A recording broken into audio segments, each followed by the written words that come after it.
జిల్లా రాయదుర్గం పట్టణంలో కాల్వ ఫౌండేషన్ ఆధ్వర్యంలో ముగ్గుల పోటీ కార్యక్రమం ఘనంగా నిర్వహించారు. ప్రభుత్వ విప్ రాయదుర్గం ఎమ్మెల్యే కాల్వ శ్రీనివాసులు ఆధ్వర్యంలో జూనియర్ కళాశాల మైదానంలో జరిగిన ఈ కార్యక్రమం మహిళలు యువతులతో సందడిగా మారింది. ఈ పోటీల్లో పెద్ద సంఖ్యలో పాల్గొన్న మహిళలు యువతులు వినూత్నంగా తెలుగు సంప్రదాయాన్ని ప్రతిబింబించే రంగురంగుల ముగ్గులను వేసి తమ ప్రతిభను ప్రదర్శించారు. ఆకట్టుకునే ముగ్గులతో ప్రాంగణం కళకళలాడింది. ముగ్గుల పోటీని ఎమ్మెల్యే కాల్వ శ్రీనివాసులు కుటుంబ సమేతంగా వీక్షించి పోటీదారులను ప్రోత్సహించారు. అనంతరం విజేతలకు ప్రథమ బహుమతిగా 20,000 రూపాయలు, ద్వితీయ బహుమతిగా 15,000 రూపాయలు, తృతీయ బహుమతిగా 10,000 రూపాయల నగదు బహుమతులను అందజేశారు. అలాగే పోటీలో పాల్గొన్న మహిళలందరికీ ప్రోత్సాహక బహుమతులు అందించారు.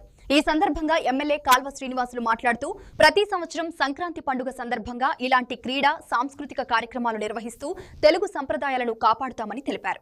పోటీదారులు ఎవరు అనేది గుర్తించడం జరుగుతుంది. బహుమతి 20,000, రెండవ బహుమతి అని ఆ ప్రాంతంలో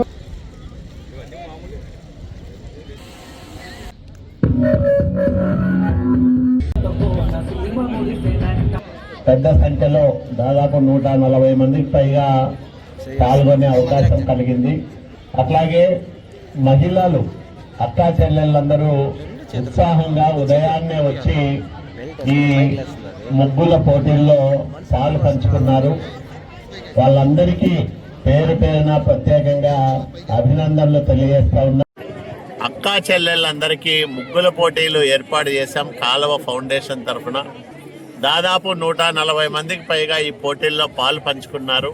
తక్కువ సమయంలో ఈ కార్యక్రమం నిర్వహించిన ఎక్కువ మంది భాగస్వాములు కావడం చాలా ఆనందదాయకం.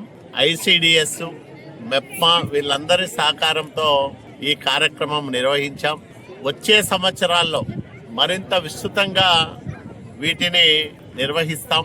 ఎందుకంటే ఎంత ఎక్కువ మంది పాల్గొంటే అంత ఎక్కువ ఆనందం వేస్తుంది. రాయదుర్గం పట్టణంలోని మహిళా సోదరీమణులందరూ కూడా ఈ సంతోషంలో పాలు పంచుకోవాలనేదే మా తపన తాపత్రయం. కాబట్టి గతంలో సంక్రాంతి సంబరాల పేరుతో అనేక వినూత్నమైన కార్యక్రమాలు నిర్వహించాం. జానపద కళారూపాల ప్రదర్శన అయితేనేమి, అట్లాగే శతావధానం, భువన విజయం, తోలుబొమ్మలాట, ఇట్లాంటి అనేక కార్యక్రమాలు ఇక్కడ నిర్వహించాం. శ్రీనివాస కళ్యాణం లాంటి పవిత్రమైన కార్యక్రమాలు, భక్తి కార్యక్రమాలు చేశాం. ఈ సంవత్సరం ప్రారంభం చేశాం. రానున్న సంవత్సరాల్లో మరిన్ని ఎక్కువ కార్యక్రమాలతో సంక్రాంతి సంబరాలు చేస్తామని నేను ప్రజలందరికీ మనవి చేస్తా ఉన్నాను.